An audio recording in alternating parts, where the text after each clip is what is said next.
अरे हई मुंह काहे फुलल बा? का भइल?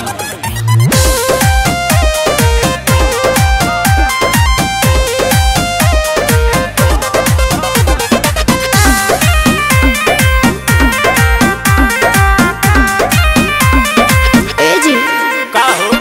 हमसे सनाई न बेसन काहे ना सनाई?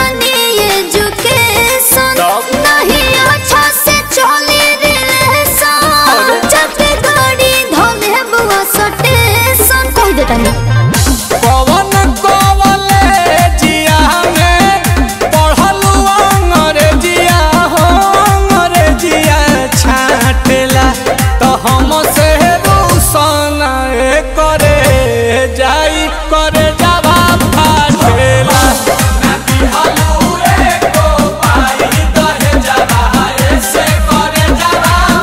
भाभी और मांगा दहेज सही तरह के तुम ना देख लो।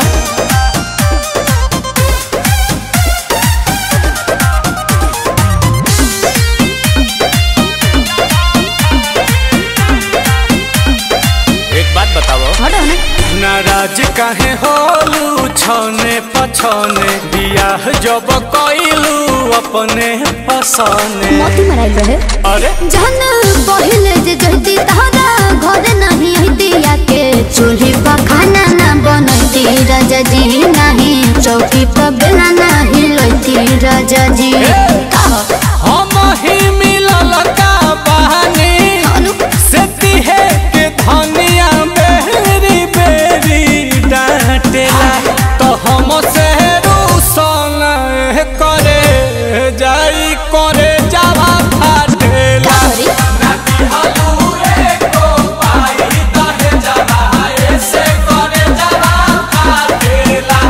दिमाग मत गरम करो, बुझाई?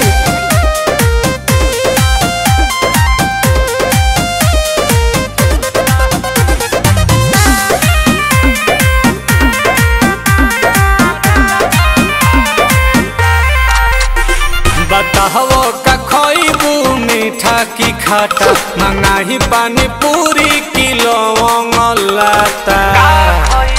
झिया जरदन सासु हो आसु प्रियंसु राते दही ना सही रहे जमल राजा जी ना बहाना घोटात नील कमल राजा जी। मत पूछो दिहिला अंगूर तो भा गेलु दूर दूर तहर कुकुर काटेला तो हम से रूसन करे जा ई करे जावा फाटेला।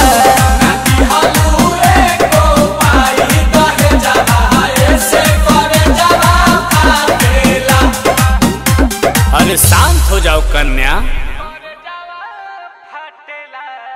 तो हम से